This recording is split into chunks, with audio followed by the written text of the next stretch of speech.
BFM TV face à face. Apolline de Malherbe. Il est 8h32 et vous êtes bien sur RMC et BFM TV. Bonjour Clémentine Autain. Bonjour Apolline de Malherbe. Merci de répondre à mes questions ce matin. Sur BFM TV à l'instant, je disais que j'allais vous recevoir et je disais que vous étiez députée ou peut-être frondeuse La France Insoumise. J'ai vu que ça vous faisait un peu sourire. On va y revenir. Mais pas ce terme. Bon, vous allez me dire pourquoi. Mais Clémentine Autain, je voudrais d'abord qu'on parle de Jean-Luc Mélenchon parce que depuis une semaine, à chaque fois que je reçois un élu du Rassemblement national, je lui pose cette question: est-ce que Jean-Marie Le Pen est antisémite? Et au fond, je me suis dit pourquoi je vous poserais pas cette question pour Jean-Luc Mélenchon? Est-ce que Jean-Luc Mélenchon est antisémite? Non, Jean-Luc Mélenchon n'est pas antisémite et je trouve d'ailleurs que le déplacement dans le débat public justement de savoir qui est antisémite, qui est porteur d'un discours antisémite, qui peut protéger les Juifs durablement ou qui ne les protège pas, eh bien, il y a un brouillage qui est absolument phénoménal. Mais de la part de qui le brouillage? Il y a un brouillage général dans le débat, dans le débat politique. Tout le monde doit balayer devant sa porte, que les choses soient claires. Mais on observe une trumpisation de la vie politique, du débat médiatique, qui est très préoccupant. Et au fond, on perd les repères qui sont des repères historiques, qui sont des repères de principes et de valeurs également. Est-ce que ce n'est pas précisément pour cette raison qu'on ne peut pas se permettre d'être ambigu dans la période? C'est la raison pour laquelle il faut en effet peser ces mots. Et quand on a Jean-Luc Mélenchon qui parle d'un prétexte antisémite pour la marche, une marche des amis du soutien inconditionnel au massacre, qui ont donc désormais leur rendez-vous, quand il cite systématiquement Yaël Braun-Pivet, repris d'ailleurs par Taha Bouaf, ancien élu de chez vous, ancien candidat de chez vous, qui dit une certaine Yaël Braun-Pivet, qui est à chaque fois citée, alors qu'on pourrait citer Gérard Larcher, qui n'est pas cité. Quand on dit à propos de journalistes qui minimiseraient le nombre de manifestants au soutien à la Palestine, Jean-Luc Mélenchon dit d'eux qu'on minimise. Il parle des journalistes de Libération et de BFM TV parce qu'on aurait le même patron, et il sait bien qu'il fait référence à Patrick Drahi, un juif qui contrôlerait donc les médias.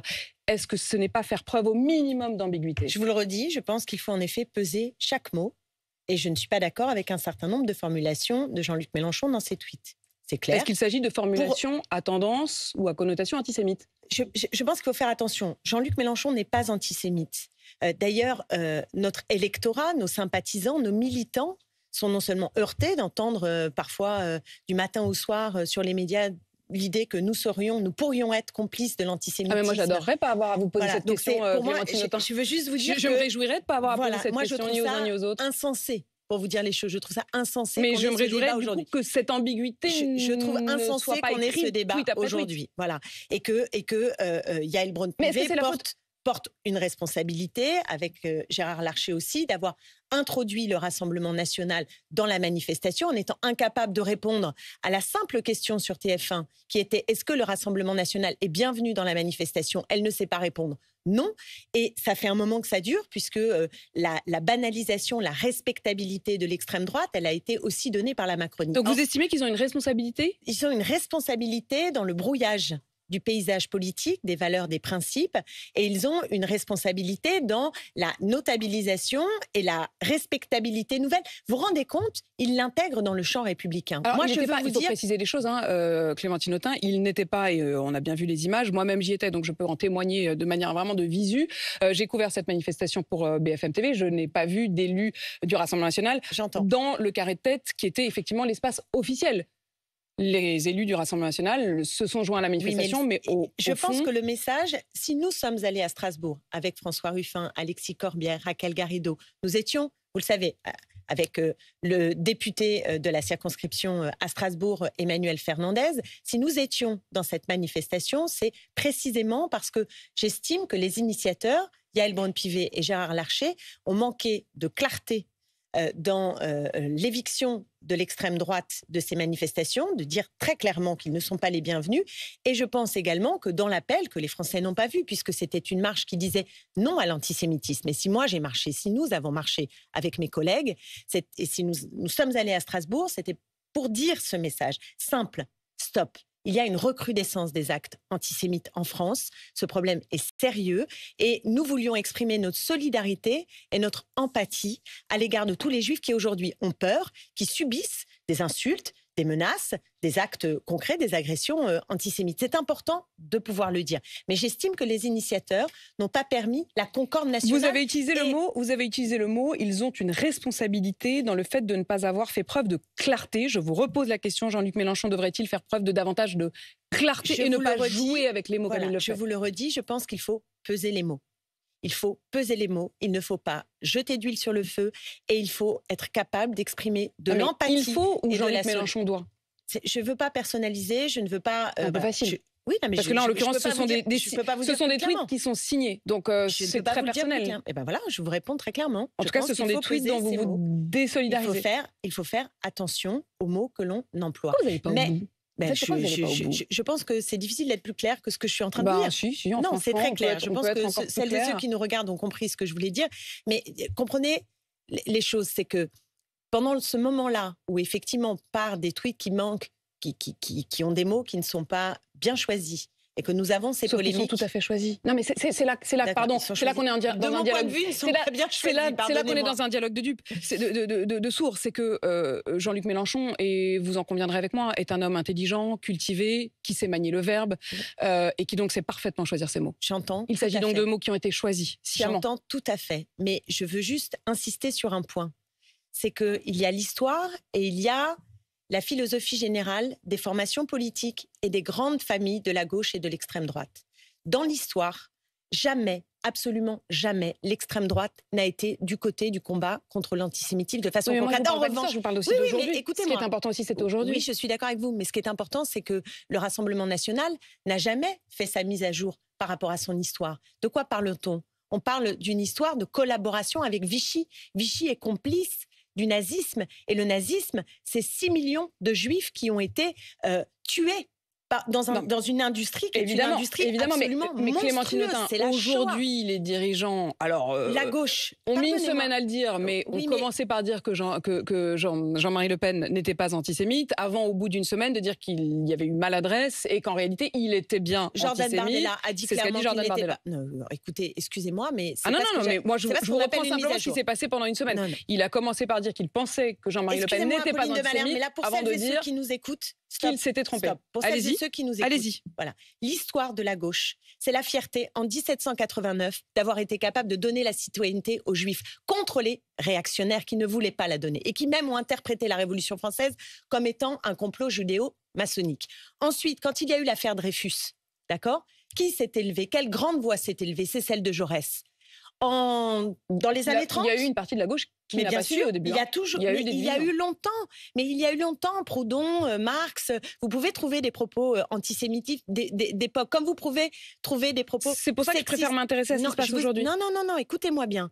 Il y a dans l'histoire eu un antisémitisme à gauche, mais pas d'antisémitisme de gauche. Ceux qui ont théorisé l'antisémitisme, qui l'ont porté officiellement, publiquement, c'est Maurice Barrès, c'est Édouard Drumont, c'est Charles Maurras. Ce sont des personnalités d'extrême droite. Et Vichy, et les années 30, il y avait deux côtés, vous savez. Qui était du côté de Vichy et qui a combattu dans la résistance? Là, on voit l'extrême droite, la gauche. Et par ailleurs, aujourd'hui... Clémentine Autain, aujourd'hui, est-ce que vous estimez qu'il n'y a pas d'antisémitisme à gauche? Non, je vous réponds sur aujourd'hui.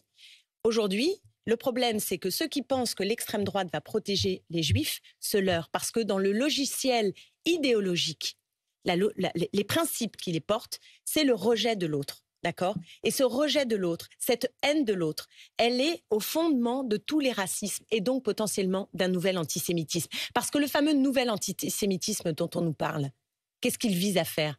Il n'existe pas à donner... ce nouvel antisémitisme. L'antisémitisme a toujours été protéiforme. Il n'y a pas une raison. Et c'est très ancien. L'antisémitisme n'est pas né aujourd'hui. C'est très ancien.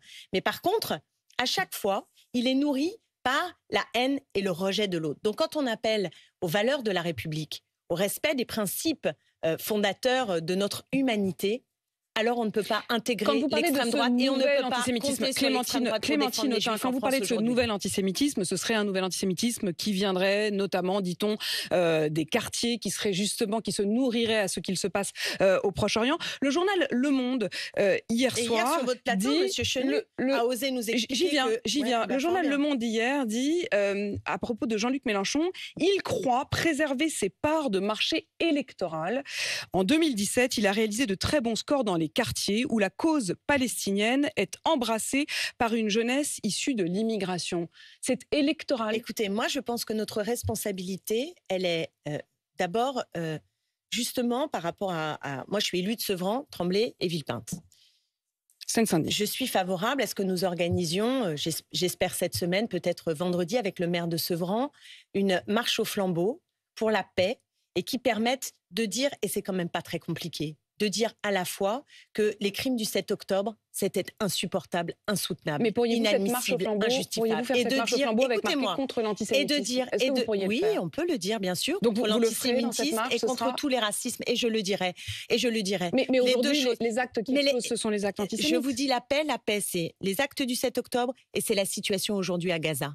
La situation aujourd'hui à Gaza, elle est inadmissible. Sur ce qui se passe ici, en France, il faut un cessez-le-feu, Apolline de Malherbe. Il faut un cessez-le-feu. Il faut arrêter d'être hémiplégique dans notre regard, dans la souffrance et dans nos principes. Mais je vous parle aussi de la répercussion. Les gens, ils sont touchés par ce qui se passe là-bas. Alors, il ne faut pas importer. Il ne faut pas importer le conflit, c'est-à-dire justement opposer les uns aux autres, faire une concurrence terrifiante entre les victimes d'un côté et les victimes de l'autre. Moi, j'ai de l'empathie et j'ai envie de pleurer pour les morts du 7 octobre et pour les morts de Gaza aujourd'hui. Mais c'est pourquoi il faut demander le cessez-le-feu. Donc cette marche, on la fera pour le cessez-le-feu à Gaza, immédiat. Et je regrette que la parole de la France manque de clarté, de force en la matière. Et vous ferez cette marche. Excusez-moi, mais Emmanuel Macron ne comprend rien à ce qu'il est en train de dire. On va y revenir, mais là, vous avez cité Sébastien Chenu, qui était effectivement sur ce plateau hier, qui est député RN du Nord et vice-président de l'Assemblée nationale. C'est scandaleux ce qu'il a dit sur votre plateau. Je voudrais qu'on l'écoute justement. Scandaleux. Un jeune juif, il risque plus sa peau dans un environnement islamiste, par exemple en Seine-Saint-Denis, que dans une manif du Rassemblement national, ça c'est sûr. Qu'est-ce que vous répondez à ça? Je suis scandalisée, c'est-à-dire qu'on voit bien qu'au fond, pour eux, manifester contre l'antisémitisme, c'est l'occasion de s'en prendre toujours au même public, c'est-à-dire aux quartiers populaires et au monde arabo-musulman. Voilà, c'est à ça que ça sert.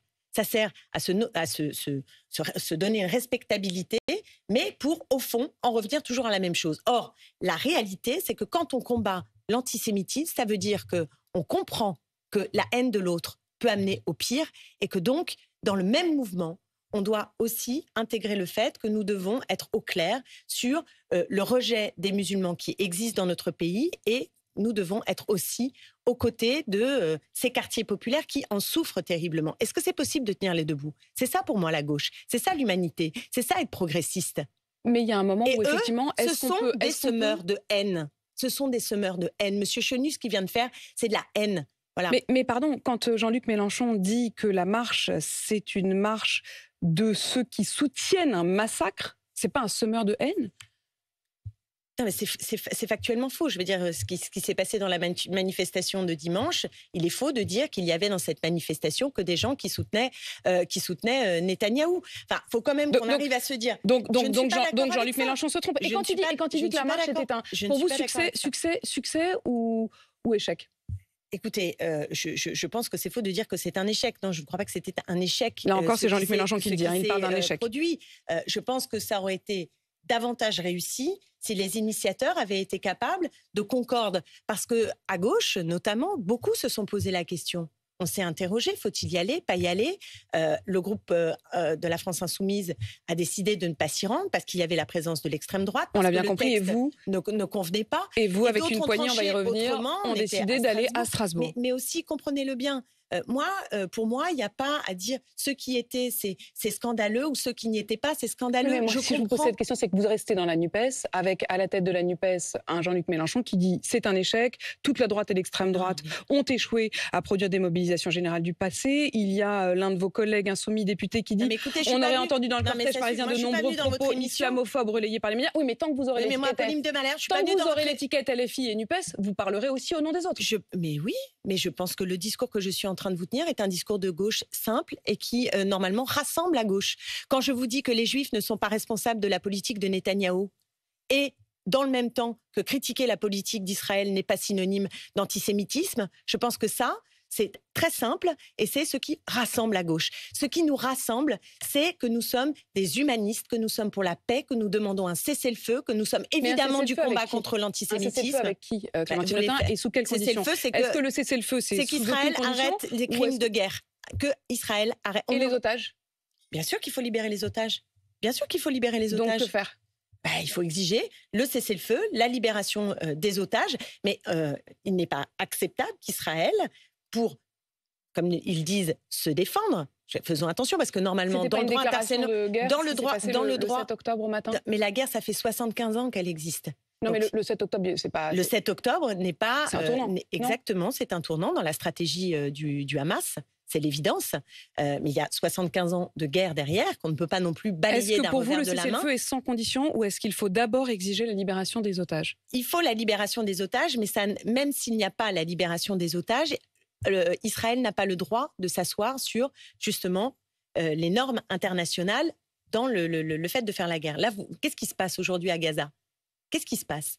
Même les hôpitaux sont arrêtés. Les gens meurent parce qu'il n'y a pas d'électricité. Il n'y a plus de carburant. Dans 48 heures, l'aide humanitaire ne va plus être possible. Israël abandonner le sort des otages? Je dis juste qu'Israël doit respecter le droit international, doit arrêter les crimes de guerre et que la vengeance aveugle n'est pas possible, n'est pas acceptable. Et qu'au G7, la seule voix qui se soit élevée, c'était Emmanuel Macron pour dire qu'il fallait se cesser le feu, puisque l'ensemble du G7 ne dit rien, laisse Israël faire d'une certaine manière. Et cette voix, elle est une voix qui dépend des jours. C'est celle d'Emmanuel Macron, où un jour il dit cela, et puis le dimanche, il appelle le président israélien pour lui dire qu'au fond, oui, il est d'accord, Israël doit pouvoir se défendre, et puis il retire ce qu'il a dit. Donc j'aimerais qu'on ait une parole de la France équilibrée, forte, et qui soit capable d'affirmer « nous voulons le cessez-le-feu, nous voulons la paix ». Et pour qu'il y ait la paix durable dans cette région, alors il faut que les Israéliens qui sont un peuple aient un État et que les Palestiniens qui sont un peuple aient un État. Or aujourd'hui, ceux qui n'ont pas d'État, ce sont les Palestiniens. Si nous ne comprenons pas cela, alors nous sommes à côté de l'histoire. Et je pense que c'est possible de tenir tous ces bouts-là. Et ça, c'est un discours de gauche. Et ça rassemble la NUPES. Vous étiez à cette marche à Strasbourg et vous y étiez avec François Ruffin, Alexis Corbière et Raquel Garrido. C'est les 4 frondeurs de la NUPES.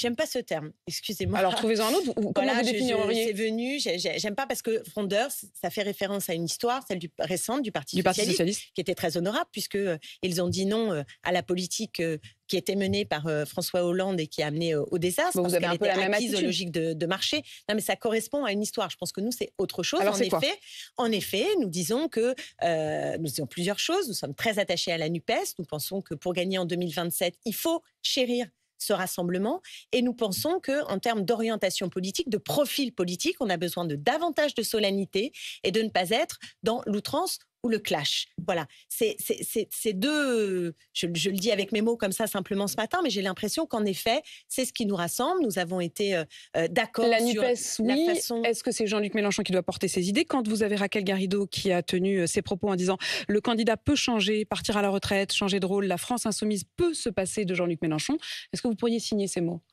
Non, mais c'est juste que Jean-Luc Mélenchon n'est pas éternel et que la NUPES, la France Insoumise, ne se réduit pas aux seuls propos de Jean-Luc Mélenchon. Donc là, ça fait quand même un moment que vous m'interrogez là-dessus. Moi, ce que je veux vous dire... Est-ce que la France Insoumise peut se passer de Jean-Luc Mélenchon? Est-ce que ce serait même souhaitable? Je peux vous dire que, par exemple, sur toute la séquence, quand on regarde précisément les programmes des uns et des autres, quand on écoute attentivement ce que disent les uns et les autres, il est faux que sur tous les sujets que nous avons traversés, très épineux, très polémiques depuis ces dernières semaines, il est faux de dire que nous ne pourrions pas être rassemblés à gauche, la gauche et les écologistes, sur l'ensemble de tout cela. En tout cas, vous n'étiez pas rassemblés, voilà. En l'occurrence dimanche. Donc c'est vrai que c'était même physiquement, chacun avait choisi. Arrêter de mettre de l'huile sur le feu. Mais qui met de l'huile sur le feu? Stop. Je ne vais pas moi-même dire c'est un tel, etc. Non, stop. Non, en fait, je trouve que vous dites beaucoup il faut, mais qui? Comment ça, il faut Qui met Mais l'huile tout sur le le monde. feu? Qui manque d'ambiguïté? Mais je ne vais pas vous faire la liste, parce que vous me parlez de Jean-Luc Mélenchon, mais je pourrais aussi citer d'autres. Mais je n'ai pas envie, je ne suis pas là pour donner des leçons aux uns et aux autres et pour rentrer en polémique avec tel ou tel. Ça n'est pas mon projet ce matin. Je suis venue vous dire quel peut être et quel doit être, à mon sens, le message de la gauche. Et que ce message-là, il est rassembleur à Pauline de Malherbe. Et que les militants, les sympathisants rassembler, qui nous regardent... Raquel Garrido, elle s'est quand même fait je sais bien, et je suis en désaccord. Je pense qu'on ne traite pas des différents politiques, des désaccords politiques par des décisions bureaucratiques. Je ne le crois pas. Et je pense que la sanction de ce type n'est pas appropriée. Et qu'en plus, quand elle semble être avec 2 poids, 2 mesures, que d'autres, si on rentre dans une logique de sanction que je ne partage pas, parce que je ne le crois pas, alors à ce moment-là, pourquoi s'en prendre seulement à Raquel Garrido? Mais je ne suis pas pour rentrer dans une logique de sanction. Voilà. Je pense qu'il faut qu'on s'écoute. Et un des problèmes que nous avons à la France Insoumise, et ça fait très longtemps que je le dis, très longtemps. Et vous l'avez dit plusieurs fois à ce micro. C'est que où est-ce qu'on peut laver notre linge sale en famille? On nous dit mais il faut laver le linge sale en famille. Mais très bien. Mais c'est où le lieu? Où est la machine à laver? Où est la buanderie, comme a dit Alexis Corbière? C'est la question que nous posons. Donc j'estime que la NUPES devrait se ressaisir, avoir des lieux de débat où on peut aplanir les choses et offrir un profil qui donne une perspective. Vous vous rendez compte Et vous espérez encore que ce soit possible, Clémentine Autain? Mais je n'espère pas, je me bats pour que ce soit possible. Ça doit être possible. Je ne veux pas d'extrême droite à la tête de mon pays et je me battrai jusqu'en 2027 pour qu'on ait une solution. Vous m'entendez, Apolline de Malherbe? Parfaitement. Et les militants, les sympathisants qui nous entendent, ils n'en peuvent plus de ces polémiques. Ils craquent. Ils se disent, mais c'est quoi? C'est pas la gauche, ça. N'hésitez pas à le dire justement à Jean-Luc Mélenchon et aux autres. Clémentine Autain, députée de la France Insoumise de Seine-Saint-Denis, merci d'être venue ce matin. 8h53 sur RMC.